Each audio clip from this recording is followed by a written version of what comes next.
Halo gengs, apa kabar? Ketemu lagi kita di alur cerita film. Kali ini tuh bahasan filmnya menceritakan tentang superhero legend. Dia ini tuh udah dianggap orang-orang meninggal dan udah lama terlupakan lah. Dia sendiri itu lebih memilih menyendiri, berusaha menghilangkan identitasnya dan mengganti namanya menjadi Joe Smith. Ia pun menghabiskan masa tuanya menjadi tukang sampah. Aduh, kita ganti aja ya, gak usah pakai tukang sampah. Kita ganti aja jadi petugas kebersihan, biar lebih beretika lah bahasanya. Etika kok cuma di mulut. Oke deh, kita lanjut ya teman-teman. Siapin kopi kalian, atur posisi kalian. Ini dia filmnya, Samaritan. Jadi pada zaman dahulu kala, di sebuah kota bernama Granite City, hiduplah dua orang saudara yang terlahir kembar dari seorang ibu yang bernama, ya nggak ada namanya, kita sebut aja ibu kandung lah begitu. Sejak kecil dua saudara ini tuh memiliki sifat yang berbeda. Anak yang pertama ini tuh bernama Samaritan. Dia adalah seorang yang baik hati, rajin dan pangkal pandai. Kemudian anak yang kedua ini tuh si bangor, badung, rebel yang hobinya mukulin orang. Nama anak ini tuh Nemesis. Ya mudahnya aja itu cerita ini tuh tentang sisi kehidupan antara kebaikan versus kejahatan. Singkat kata nih ya, si Nemesis itu, si anak yang bangor ini tuh suka bikin rusuh di komplek, suka mukulin anak orang, hingga pada akhirnya semua warga yang ada di komplek itu menjadi resah. Dan akhirnya semua warga tuh memutuskan untuk mengusir mereka. Namun kedua anak ini tuh menolak, hingga pada akhirnya rumah mereka itu dibakar. Dan saat rumah mereka dibakar, kedua orang tua mereka ini meninggal. Si Nemesis itu semakin mendendam. Ia merasa apa yang dilakukan oleh warga tersebut itu sangat menyakiti hatinya. Si Nemesis tumbuh menjadi anak yang pendendam dan pemarah. Namun tidak begitu dengan si Samaritan. Si Samaritan ini tumbuh menjadi anak yang baik, memiliki hati yang baik, putih, bersih. Ia suka menolong, membantu masyarakat sekitar, walaupun sebetulnya keluarganya itu dibakar oleh masyarakat yang ada di situ. Aduh, emang baik banget ya si Samaritan ini. Orang tua pak dibakar warga sekampungan. Aduh, kalau aku mah, emang susah ya kalau hati itu udah deket-deket kayak malaikat. Ya udahlah, ayo udah kita balik aja, kita langsung ke alur cerita film. Kita lanjut ya teman-teman ya. Kemudian si Samaritan dan Nemesis ini tumbuh menjadi remaja, udah dewasa, udah buluan lah mereka. Kemudian si Samaritan ini tumbuh menjadi pahlawan, menjadi penegak keadilan bagi warga-warga sekitar. Sedangkan si Nemesis ini tumbuh dengan jiwa pemberontaknya, dengan amarahnya. Ia ingin semua warga yang ada di situ merasakan kepedihan yang ia rasakan ketika orang tuanya telah direnggut. Singkat cerita, kedua orang saudara kembar ini tuh, si Samaritan dan Nemesis ini bertemu. Mereka mengalami pertempuran hebat hingga akhirnya sebuah gedung meledak dan mereka berdua ini diduga meninggoy. Karena setelah kejadian itu tidak pernah ditemukan lagi ada Samaritan dan Nemesis. Oke teman-teman, ceritanya kita lompat agak jauh nih. Cerita masuk di era sekarang, di mana kini legenda tentang Samaritan dan Nemesis ini menjadi panutan bagi anak-anak remaja saat itu. Banyak yang mengidolakan Samaritan, tapi tidak sedikit juga yang mengidolakan Nemesis. Sampailah kita pada seorang anak yang bernama Sam. Ya, ini orangnya, anaknya yang bernama Sam. Sam ini tuh terobsesi dan mengidolakan Samaritan. Sam yakin kalau Samaritan itu masih hidup. Ia pun ikut di komunitas kayak Samaritan Lovers gitulah. Ia ikut daring, zooming, diskusi sama mereka, bercerita tentang heroiknya Samaritan, dan mereka pun mencari tahu di mana keberadaan Samaritan saat ini. Oke, dalam kesehariannya, Sam ini tuh tinggal dengan ibunya. Ayah Sam sudah meninggal. Ibunya harus bekerja ekstra, apalagi kehidupan mereka ini agak sakit, dan ditambah lagi BBM naik, sembako naik, gaji nggak naik, pengeluaran banyak, ya begitulah. Pas malam hari itu ibunya Sam ini meminta Sam untuk membuang sampah di TPS terdekat samping komplek rumah lah. Kemudian Sam pun melakukannya. Nah, di TPS ini Sam bertemu dengan Joe Smith, orang tua ini. Si Sam pun langsung sembunyi karena Joe ini orang tua yang cukup misterius dan tidak suka bersosialisasi. Lanjut ya teman-teman. Nah, si Sam ini tuh ingin sekali meringankan beban ibunya. Ia pun berpikir untuk mencarikan tambahan uang karena mereka ini belum bayar uang kontrakan. Singkat kata, Sam pun kemudian mendatangi preman-preman komplek dan meminta pekerjaan. Nah, ini dia si bos preman, kita panggil aja ya bos preman ini Amrul lah gitu lah. Si Amrul ini tuh menerima Sam dan memberikan Sam tuh pekerjaan untuk mencuri minimarket kayak Alfamart gitulah. Damn thieves! Go, go, go! Goddamn sons of bitches!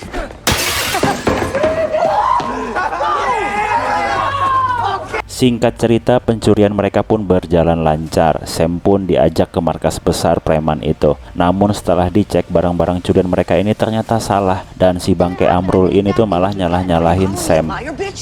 Sam yang gak terima gitu aja diperlakukan kasar. Ia pun tetap ngotot dan meminta bayaran karena Sam bilang, aku ini cuma bertugas mengalihkan perhatian dan tidak tahu apa isi paket yang kalian ambil itu. Nah, kemudian kengototan Sam ini ternyata dilihat oleh pimpinan organisasi preman itu, namanya Cyrus. Cyrus ini tuh terkesan dengan argumen dan kengototannya Sam. Ia pun kemudian mendatangi Sam. Namun saat Cyrus sudah mulai suka dengan karakternya Sam, Cyrus ini tuh melihat buku tulisannya Sam yang di dalam bukunya itu banyak sekali gambar superhero idolanya, yaitu Samaritan. Cyrus pun bilang ia tidak menyukai Samaritan. Cyrus bilang ia justru mengidolakan Nemesis dan telah menyusun rencana untuk mengambil senjata palu sakti milik Nemesis yang disimpan di kantor polisi. Oh iya teman-teman ya, aku tadi ketinggalan waktu nyampein di alur cerita awal. Jadi si Nemesis ini tuh punya senjata mematikan berupa palu yang ia buat dengan darahnya sendiri dan mencampurnya dengan darah Samaritan. Karena si Samaritan itu tidak bisa dilukai apalagi dibunuh dengan senjata apapun kecuali dengan darahnya sendiri. Nah, karena Nemesis dan Samaritan ini kembar, maka Nemesis pun mencampur dua darah mereka pada palu itu.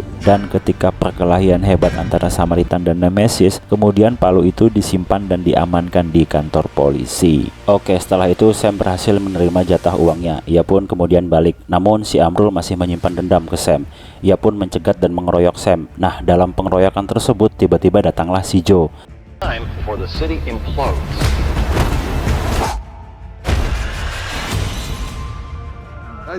Joe ini menghentikan preman dan membantu Sam. Sam yang melihat perkelahian itu dan apalagi saat Joe membengkokkan pisau, kemudian pisau itu jadi kayak agar-agar. Nah, di dalam kepala Sam ini muncullah, apa jangan-jangan kai-kai ini tuh si Samaritan kali ya. Nah, begitulah. Lalu semenjak kejadian itu Sam ini mulai rajin mencari tahu tentang Joe. Ia mengamati dan memperhatikan Joe. Di sisi lain si Cyrus dan gengnya ini terlihat menyamar seperti polisi dan menjalankan rencananya untuk membobol kantor polisi dan mengambil palu Nemesis.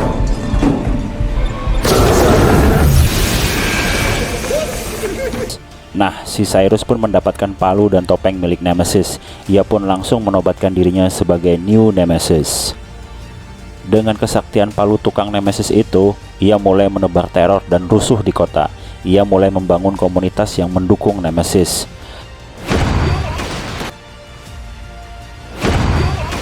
Lalu scene berpindah di pagi harinya, di mana Sam mendesak si Joe agar mengaku bahwa Joe ini adalah seorang Samaritan. Namun berkali-kali juga Joe membantahnya bahwa ia bukan Samaritan. Namun setelah itu Joe yang sedang berjalan menyeberang jalan ini tiba-tiba ditabrak oleh gengnya Amrul.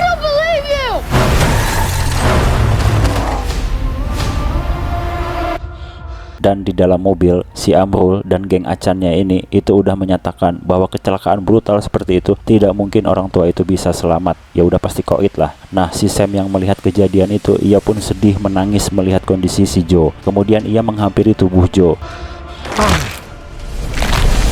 Dan tidak lama setelah itu tiba-tiba saja tubuh Joe ini bereaksi dan ia masih hidup. Dan setelah itu si Sam kemudian menemani Joe ke apartemennya dan Joe bilang ia harus terkena air es cepatnya karena ia merasa tubuhnya panas sekali. Joe pun langsung ke bak mandi dan membasahi dirinya sendiri. Setelah itu Joe dan Sam ini ngobrol. Joe pun bilang bahwa penyembuhnya itu adalah air karena jika ia tidak cepat terkena air ia akan meledak. Nah, setelah Sam ini pulang dari apartemen Joe, kemudian Sam ini bertemu dengan Cyrus. Cyrus menawarnya tumpangan dan ingin mengobrol bersama Sam. Sam pun ikutlah, ia maulah ikut bersama dengan Cyrus. Namun setelah di dalam markas Cyrus, Sam ini melihat bagaimana Cyrus menyiksa korbannya. Cyrus menembak korbannya. Hal itu membuat Sam merasa takut dan ia pun kabur. Nah, setelah itu di perjalanan si Sam ini melihat Amrul lagi mukulin dan malakin orang, dan orang yang dipukul dan dipalak itu adalah temannya si Sam. Kemudian si Sam ini tuh membantu, namun naas, ia dikeroyok, dipukuli, tangannya dihantam pakai besi dan ia mengalami cedera parah plus babak belur. Setelah Amrul dan gengnya ini puas mukulin Sam, mereka pun kemudian mengembalikan Sam pakai troli Alfamart. Nah, di situ tuh si Amrul tiba-tiba melihat kalau si Joe ini tuh masih hidup, oi. Mereka pun kemudian lari terbirit-birit. Si Joe yang melihat itu pun langsung bereaksi cepat. Ia langsung membawa Sam ke rumah sakit. Lalu di sisi lain, si Amrul ini balik ke markas besarnya. Ia bertemu dengan bos premannya, si Cyrus.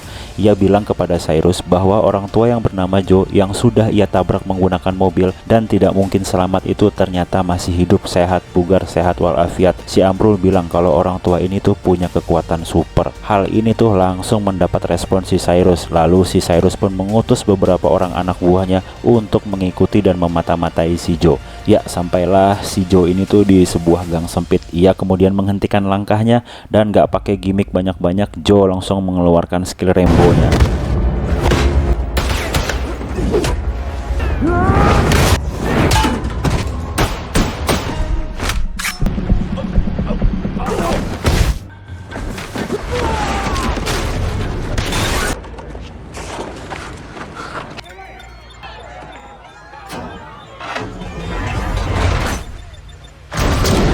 Dan saat kejadian itu, ia tahu ia mulai mendapatkan banyak perhatian warga setempat. Apalagi saat salah satu preman melemparkan bom dan dia langsung bereaksi cepat menyelamatkan seorang anak perempuan. Aksi heroiknya ini pun diliput oleh media dan ia kemudian dipanggil dengan Samaritan. Joe kini dikenal banyak orang lagi dan dia menjadi viral. Namun Joe pun berpikir untuk pergi dari kota itu. Ia tidak mau identitasnya terungkap. Joe lalu mengemasi barang-barangnya dan bersiap kabur dan mengasingkan diri.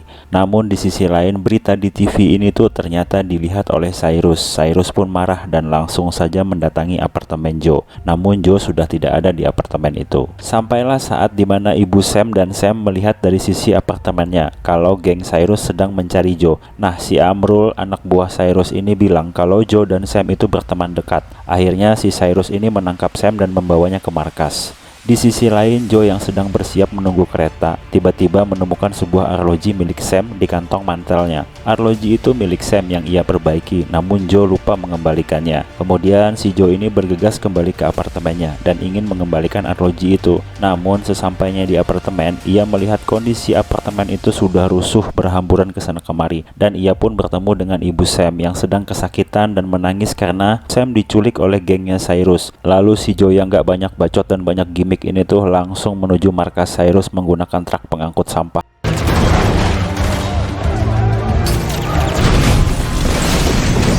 Di sini tuh kita bisa lihat kemarahan superhero yang sudah lama dikira mati ini.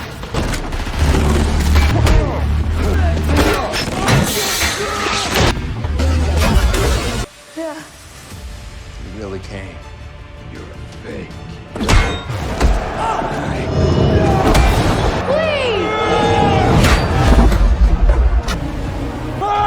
Dalam hantaman palu yang bertubi-tubi itu, kemudian Joe menangkisnya. Lalu Joe berteriak. Ia menyampaikan bahwa selama ini ia itu bukan Samaritan. Ia adalah Nemesis. Anjay, Nemesis nih dia nih.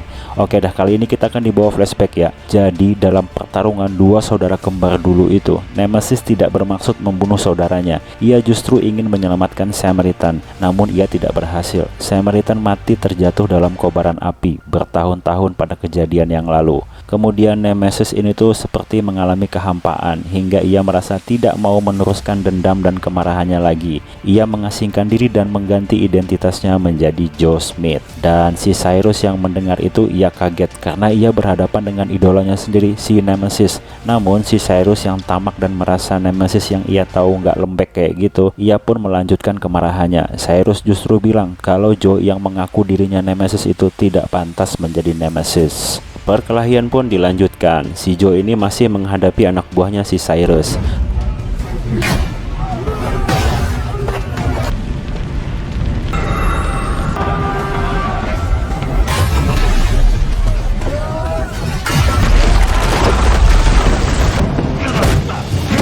Lalu si Cyrus ini mengutus anak buahnya memberitahukan anak buahnya untuk mematikan semua aliran listrik dan membakar gedung markasnya itu. Ya, namanya si Joe ini udah tua, ya tetap aja tua. Ia tidak seperti dulu lagi. Joe ini kelelahan, ia menghadapi banyak musuh. Joe mulai meletoy, ia kehausan, kepanasan, dan karena kobaran api yang cukup banyak di sana sini, ia pun mulai kelelahan.